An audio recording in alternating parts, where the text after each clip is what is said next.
I wrote a book about my life named Moguldom. You can get more information about this book at moguldombook.com.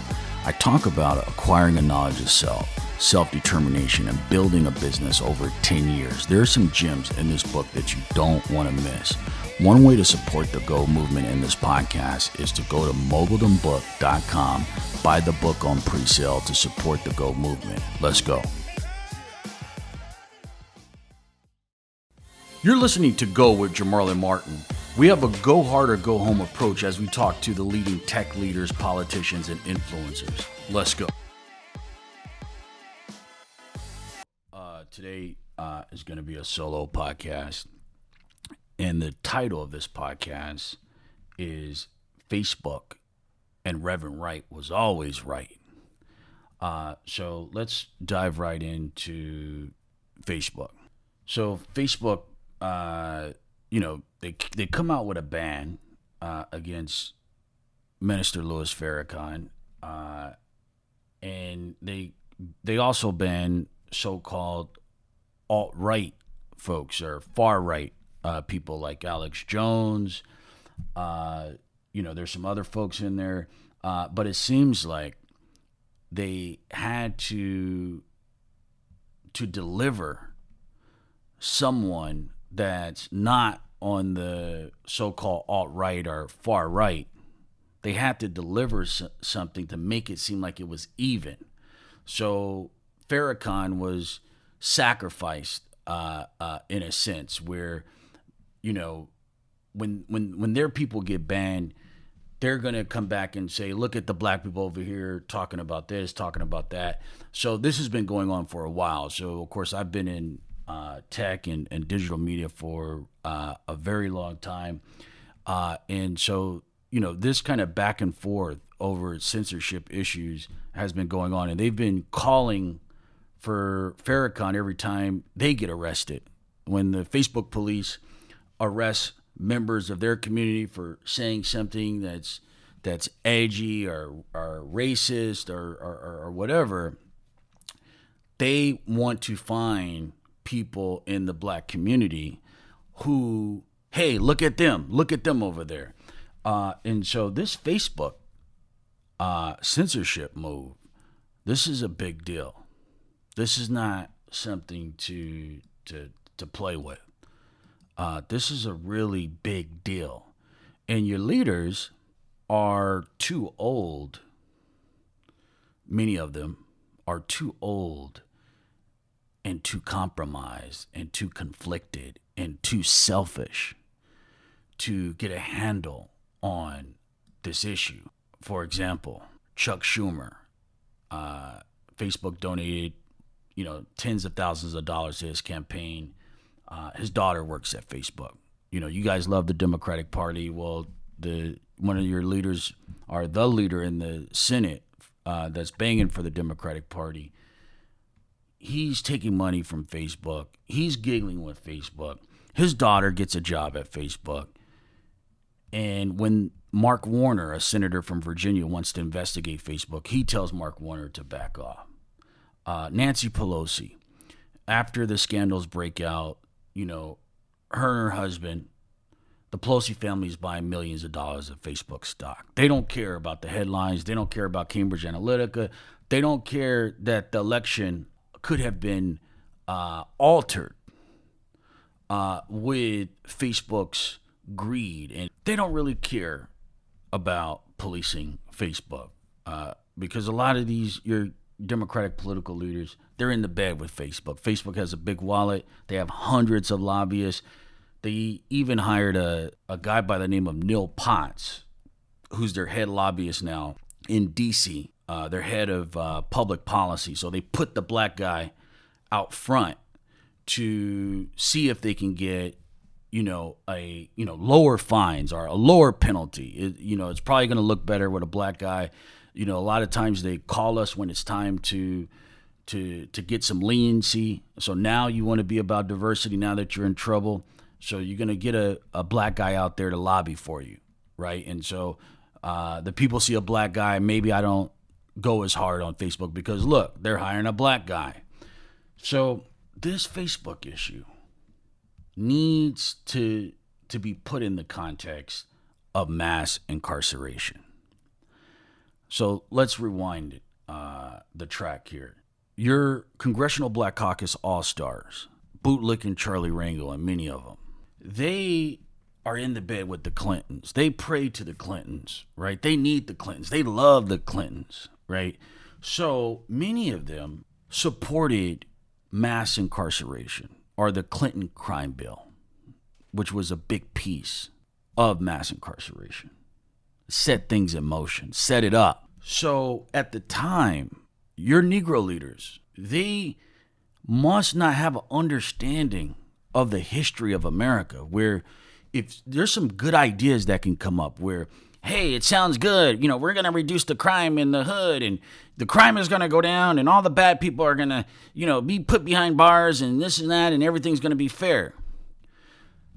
The right way that a leader is looking at these issues in real time is that even if an idea is a good idea, we have to think about the implementation.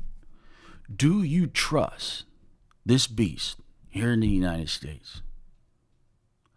Do you trust this beast to implement something fairly?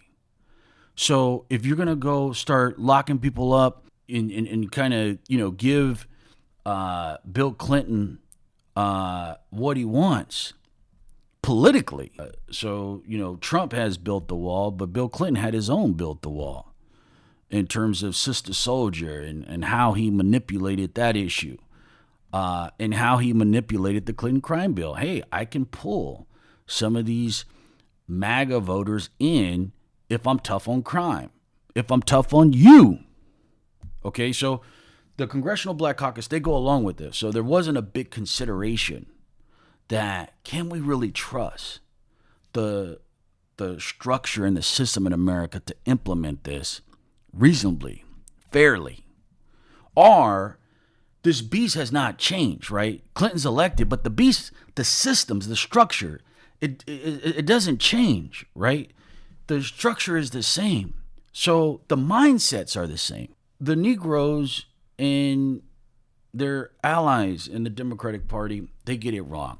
And, the way people treat mistakes nowadays, hey, someone pushes for the Iraq war, they get that wrong. Someone pushes for mass incarceration, they get that wrong. So what? The culture in America is there's no accountability. You can get things wrong that ends up murdering hundreds of thousands of people, destroying hundreds of thousands of families, black families. You can make big mistakes as a politician, but when the burden is on our people, or in Iraq's case, Iraqi people, the American mindset is they don't care. Like, hey, some people died, we made a mistake. It's like, hey, I stepped on someone's foot at the club, I'm sorry. So America, there's been not a lot of accountability. So what does this have to do with Facebook? Over the last couple of years, you've had Negro leaders saying they want more censorship. So, your Alyssa Milanos, your Hollywood, San Francisco liberals, white liberals, they've been calling for a lot of censorship, right? In their mind, yes, we got to stop racism. We got to stop all this stuff. So I'm not blaming that. I'm not blaming them for saying that, right? That's because of their experience, their journey in America. So they're speaking about their specific experiences. They don't have the depth or the history that you do. So when they say, hey, we need to stop the racism and we need to stop this on social media, on YouTube and Facebook, that could be a good idea for them in terms of these liberals over here, okay? But for you got a different position. Although America and the liberals are trying to blend you together where you're just like them. You have the same mind. You're all in this together. They're trying to put you in a pot of gumbo where all the Americans are the same. Okay? So when you go into that mindset, you're back into the mass incarceration. You think they're going to implement this fairly. So you have Negroes over the last 2 years talking about YouTube should go arrest this black person, and I want this person censored. I want this person off the platform. I want this singer off the platform, and I want YouTube and Spotify and Facebook to censor this person and censor that person. If you're advocating for censorship, and yes, censorship against conservatives and racists, you have to think about what the hell do you think is going to happen? How do you think that's going to be implemented by Silicon Valley? How do you think that's going to be implemented in the power structure of San Francisco? How do you think the mecca of white supremacy out of Silicon Valley in San Francisco, that's where the power and wealth is concentrated? It's around technology. This is where the mecca of white supremacy is being programmed for the future. Essentially, they're programming how things are going to be structured, designed, and worked for the future. If you're not even on the censorship team, are you on the Facebook censorship team? Are you on the police force? Do they got real black people giving input in terms of censorship? No, you're not even on the censorship team. So how could you be, I wanna police this, and I want this racist person off the platform. I want this person. I want that person. So what these people are going to do, the Negro doesn't really change much. What Charlie Rangel did and what I see Negroes doing with this censorship, they're calling for more censorship. They want Google, Facebook, Spotify. They want them to start censoring people, okay? They want a really big censorship police force. So what happens is predictable, and I've been talking about it for multiple years, about the danger of black people keeping for online censorship. So back to the Facebook ban. I know a lot of people want to get spooky, like it's some type of conspiracy, and you know they're targeting Farrakhan and all this other stuff. No, I don't believe in that. Okay, so because I've been watching this stuff for over a decade. So before the Farrakhan ban came out, USA Today published an article where it profiled how Facebook is policing black activists online. So the activists will say that they've been zucked, right? So the way the algorithm works and the way the censors, the censorship police work at these institutions is they don't differentiate between Nat Turner and his slave master. Let me explain that if it needs explaining for you. So the slave and the slave master goes under the same law. So the system, the structure, the people, if they're putting the boot on your neck structurally, systemically, if you're trying to get that boot off your neck aggressively, you going to jail. The boot going on your neck is going to be treated the same way as you trying to get the boot off the neck. Okay? So that's why the censorship push by Negroes is so dangerous.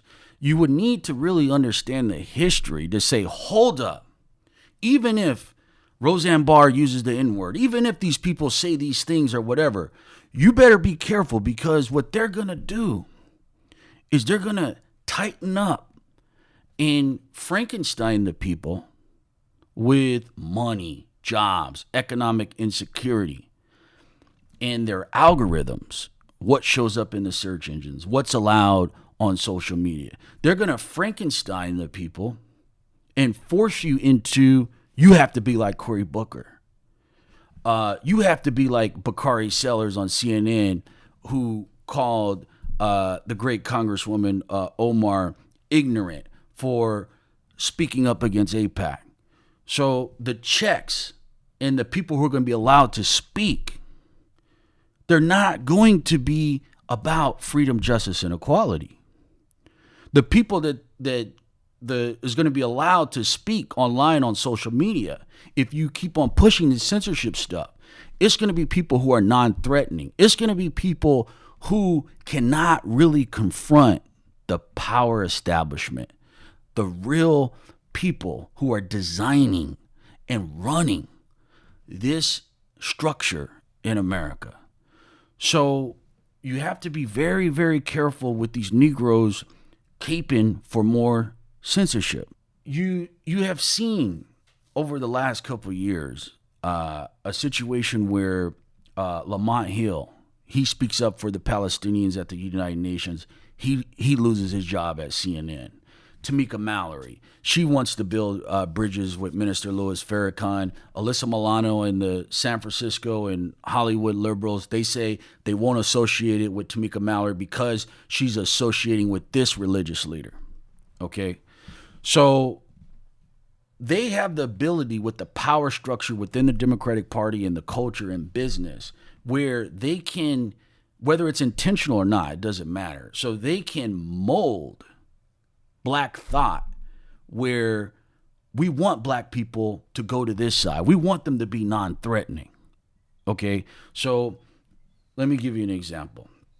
So Lamont Hill is not allowed to speak up for the Palestinians, right? So CNN is not going to allow that. You got to be, in most cases, a super Negro to be endorsed by CNN at this point. Tamika Mallory, no, you're not allowed to associate with Farrakhan. So if they are pulling the checks back, if you have a certain point of view, if you're threatening the U.S. foreign policy in the Middle East, if you have a view that's not very popular with a lot of elites in the establishment that's very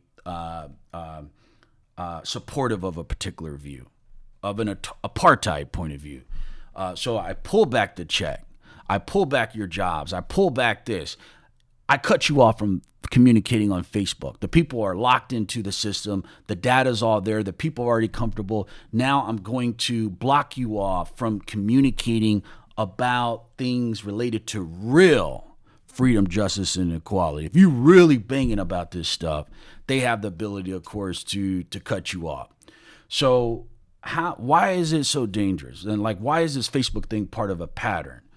Well, as many of you know, AIPAC, the lobby group with about $100 million budget, but the members have a lot more power and resources than that. But the lobby itself has about $100 million budget. So they have invested heavily on institutionalizing their point of view on historically black colleges, for example. So the Palestinian group or the black nationalist side, they don't have a budget, right? So they go into the HBCU campuses, they start spending money, they start recruiting people like Bakari Sellers and others, and they give them resources, they take them to Israel. And so what happens is Bakari Sellers comes out and he starts, condemning Omar, and he doesn't disclose that he's on the national council of AIPAC. So the black people are being put out in the culture and being trained. They're being trained to be pro AIPAC, to not care. If the Israelis murder about 100 Palestinians, don't say anything, because you're gonna mess up your checks, you're gonna mess up your job, and you're gonna mess up the embrace of the elite establishment in the United States. You are seeing them go on the black college campuses, on the Morehouse, on the Spelman, and they're recruiting black students who see opportunities. They see, hey, this can help my career. This can help my political career. So AIPAC gets their claws into the black students, like a Bakari Sellers and others.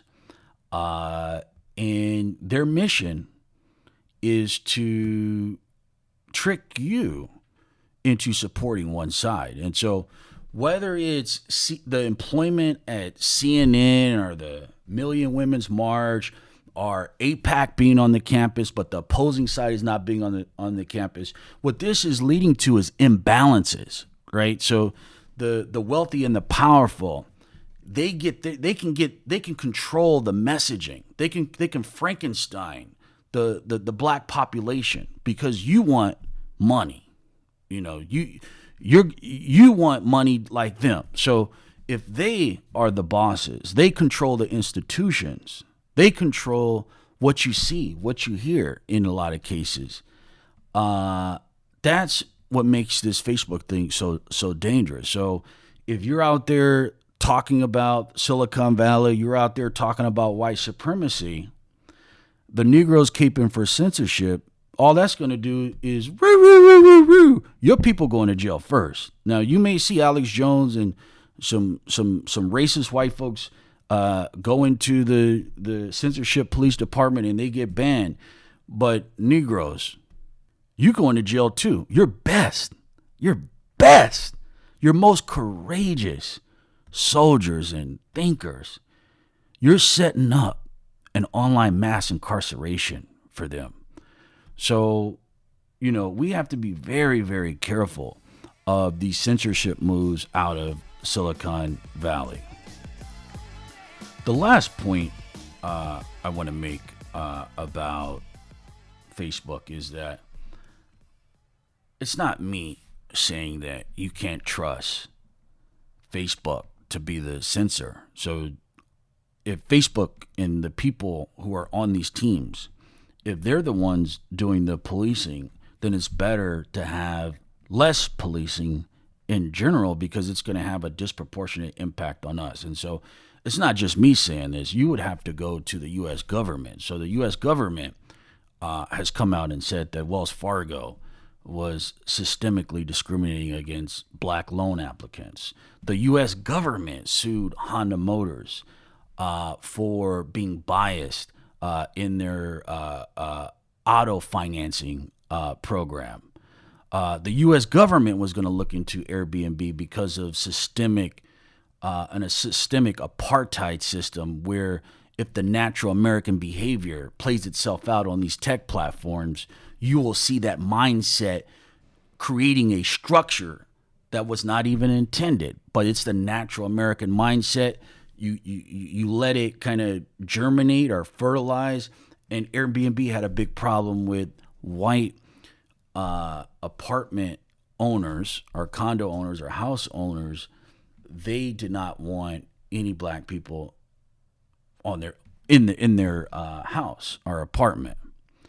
And so it was a systemic problem. They called in Eric Holder. So you see this over and over again. So the point is the algorithms and the censorship teams, you need to expect the worst based on the true history of America. Okay. We're going to tackle Barack Obama and Reverend Wright right now. And so I went back and looked at Obama's speech when he got busted for being a follower of Reverend Wright for 20 years. So the speech was called a more perfect union. A more perfect union. That was the speech. And so the establishment busted him. They said, look, are you really backing Reverend Wright, who says goddamn America, and he's talking about racism and white supremacy? Obama, is that really you? So the establishment was like, what's up, Obama? And so Obama came with this speech that the establishment loved, right? So, man, he had to bail himself out because, hey, is this guy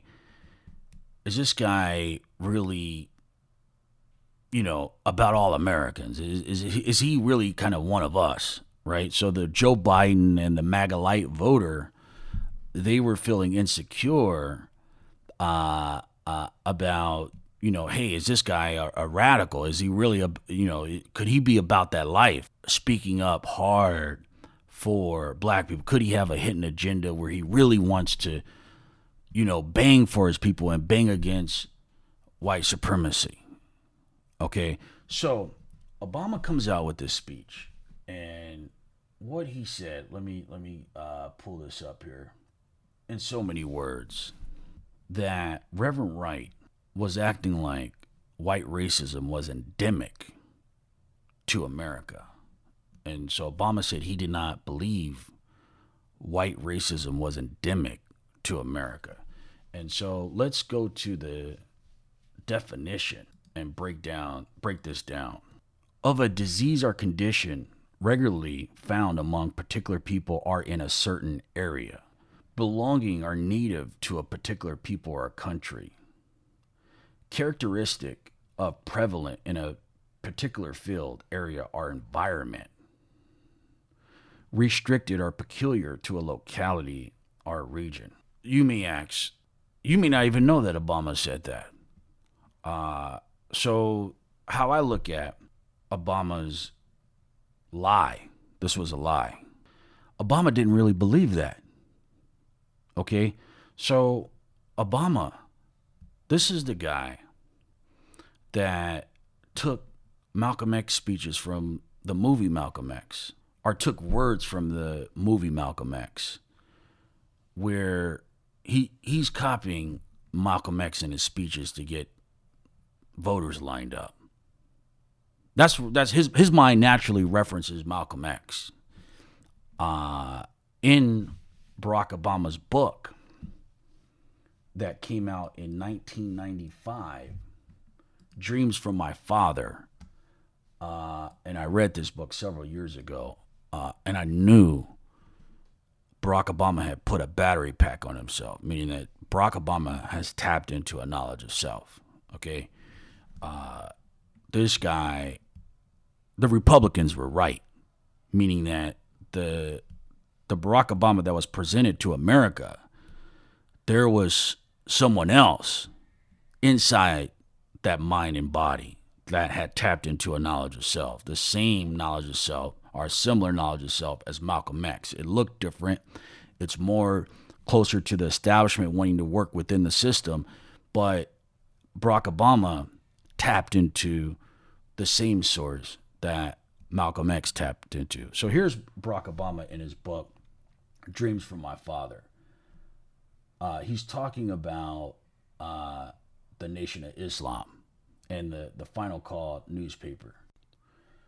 I would occasionally pick up the paper from the unfailingly polite men in part out of sympathy to their heavy suits in the summer, their thin coats in winter, or sometimes because my attention was caught by the sensational tabloid-style headlines. Caucasian woman admits whites are the devil. Inside the front cover, one found reprints of the minister's speeches as well as stories that could have been picked straight off the AP News wire were it not for certain editorial embellishments. Jewish Center Metzenbaum announced today. The paper also carried a health section complete with Minister Farrakhan's pork-free recipes, advertisements for Minister Farrakhan's speeches on videocassette, Visa or MasterCard accepted, and promotions for a line of toiletries, toothpaste, and the like that the nation had launched under the brand name Power, part of a strategy to encourage blacks to keep their money within their own community. Okay, in Barack Obama's mind, he says in the book that, hey, I just picked up a couple of papers, but this guy is not telling you that this guy loved the paper, okay? This guy used to read Final Calls in Chicago, okay? This guy has read Message to the Black Man, okay? This guy was not who he presented to America, okay? So I saw some of these things, right? And I said, this guy is not your regular Negro politician. I said, this guy has something in him where this is something special. He has tapped into a knowledge of self, okay? And it's clear to me that this was my conclusion after collecting all the information. And I said, there was something in Barack Obama where he was not your typical Negro politician, okay? So when Barack Obama says that white racism is not endemic to America, he lied. He lied to get the Joe Biden MAGA-lite voter. He needed to lie to get elected. So many in the black community understood that. Many understood that, hey, he's a politician. He may have to do what he had to do to pull in that Joe Biden, that MAGA-lite voter. Politicians sometimes, yes, they need to lie. And for him, a guy who's been attending Reverend Wright's church for 20 years, where the Reverend Wright baptized his daughter. He sat at those Reverend Wright speeches for 2 decades. This is a guy who's telling you in his book in 1995 that he used to pick up the final calls. He memorizes a lot of the content in the final call. And particularly, he memorized the MasterCard and Visa section where you can order the cassettes. Yes, I believe a 90% chance Barack Obama has ordered cassettes of Minister Farrakhan. Barack Obama says that white racism is not endemic to America when he steps away from Reverend Wright. Here's why that was a shrewd political move, an effective political move. That was a smart political move. That was the strategic politician thing to do to hook as many white people as he could. He needed to hook them into believing that, hey, I'm not radical. That's not me. I'm not radical. I'm safe, right? He needed to hook the other side, like you get hooked, like they hook you and, come eat chicken with you or, visit your churches at election time. He needed to hook the other side. And so he had to lie. He had to lie and say that white racism was not endemic to America. But here's why that's dangerous. And it was not clear at the time that Barack Obama had to lie and say that where they were coming after him over Reverend Wright, where the trade-off is, hey, that helped Barack Obama win, right? He did a lot of good things. In my view, he did a lot of good things considering the situation. This is on the positive side, right? So on the negative side, many of our people, they started taking Barack Obama as a religious figure. So the people have a spiritual, religious grounding going back generations. The people want to believe. The people want faith, right? This is where the people come from. And so when Barack Obama came, a lot of our people started thinking about him as like a religious figure. So Barack Obama is lying about racism is not a big deal. It's not endemic in America. So he's lying for a particular political purpose to get into power. In his mind, let's get into power. Let's focus on the big picture. I'm going to lie to these white folks. Hey, that's not Reverend Wright's not me. Black nationalism, whatever. Never had a history with that. He needs to cover that stuff up to get elected in America. This is where the country is. So in his mind, most likely, hey, I need to lie to get to that and to do the good.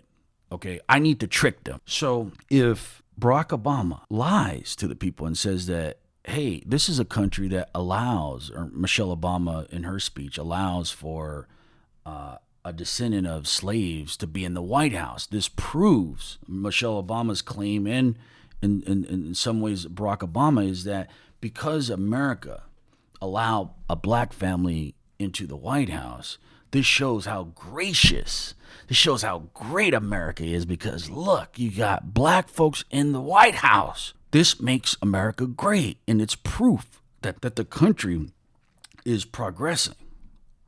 And so what happens is Michelle and Obama, they're speaking to a broad audience, and they have to hook people. They have to kind of play a mainstream role in that position in their mind. So they have to speak to everybody and kind of be in the middle of the road, right? So they're no longer just for black folks. Wait, we're for the entire country. So we have to kind of play it safe in a sense. So here's the danger. So if Barack and Michelle are operating politically and saying and making political statements and saying that, hey, white racism is not endemic in America. If the people are looking at him as a religious figure and they're looking at him as like a messiah, the people are drunk on Barack Obama. They can't get enough of Barack Obama.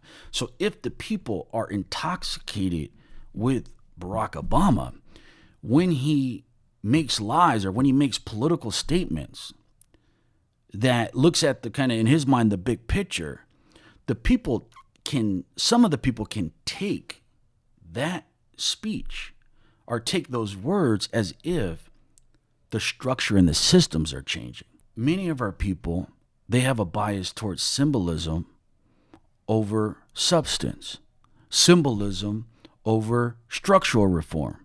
So Obama may be lying to hook groups of voters and to get elected, but some of the people, many of the people, if they take those words and they start thinking, man, America's changing. Look at Barack Obama and Michelle. Look at that black family in the White House. Well, if they take those words as truth, and these people are looking at Barack Obama as the next Messiah, the people go to sleep because the systems are not changing as fast as the symbolism. So you have faith, you hope that, hey, this is a sign of progress. We'll take that. But the danger is you can systemically put the people to sleep. And so Barack Obama, obviously there's many positive aspects to his presidency, but on the negative side, his words, his political words, some of his lies to get elected, and even after the election, in terms of some of Michelle Obama's words, in terms of her talking about how grateful she is, and America is this, and America is that, and America is this, you could put the people to sleep.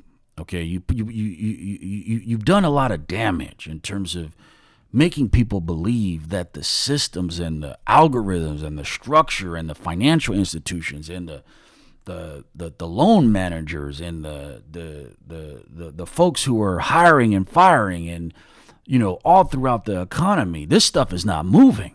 Okay, because Michelle and Barack go in there, and the only reason they got in there, in my view, is America was falling apart, right? So Bear Stearns, Lehman Brothers, you had the worst financial crisis since the Great Depression. Barack Obama doesn't become president unless some white folks, enough white folks, are thinking that, hey, I may not really like the idea of a black president and a black first lady, chocolate black first lady. I may not like that idea, but I can't be stupid and vote for the same leadership where America could go. Meaning that people were really thinking that you could see a financial collapse that was much harsher than what actually happened. So certain voters were practical in terms of, hey, I may not be fond of the idea of a black family in the White House, but I still want to eat. I still want to go to work. I want the system to stabilize. So in this case, I can't keep on voting for the same Republicans that help put the people in this mess. There's plenty of evidence that the people were put to sleep. So you had people talking about post-racial America. America's getting beyond race. America's making so much progress. Look at Barack Obama. Look at Michelle Obama. But that friction you see in Black America is the friction between symbolism and structural reform. And so the good thing about going through 8 years of Barack Obama is the people get to see, hey, you put symbolism and you put Barack Obama in place, you put Michelle there. Let's see, with 8 years of that, let's see how the systems and the structure moves in the United States. And so after 8 years, the people were hoping that the systems and the structure would change. Obviously, Barack Obama had a lot of opposition. He tried to do many things that couldn't get any traction because of the hostility from Republicans. But the people got to see that, hey, you put a black person in there, this is how much that can move. And so now the people run a Cory Booker or they run a Kamala Harris. The Cory Booker and Kamala Harris, they're hurt now because the people didn't see enough change. And the people, in a lot of cases, they're not hearing what you Negro elites are talking about, waiting 50 years and a little step here, a little step there. That is an elitist position that the people can wait 40, 50 years and keep on nibbling at freedom, justice, and equality and just doing little things, little votes, little Hillary Clinton here, a little something there, that. No, that's an elitist position. You can afford to keep on taking these baby steps. But when you think about the people in Watts, and you think about the people in Baltimore, and you think about a lot of our people in the hoods in Chicago, they can't wait in terms of our people dying in the economy being so rigged against the people. The people don't have your patience. So on the next election for you Negroes who just want to keep on doing little small things here and there and just wait and just, we're going to keep on doing this. Don't try to shame black folks who do not vote. I choose to vote in most cases, but I would never shame black people who withdraw from the system.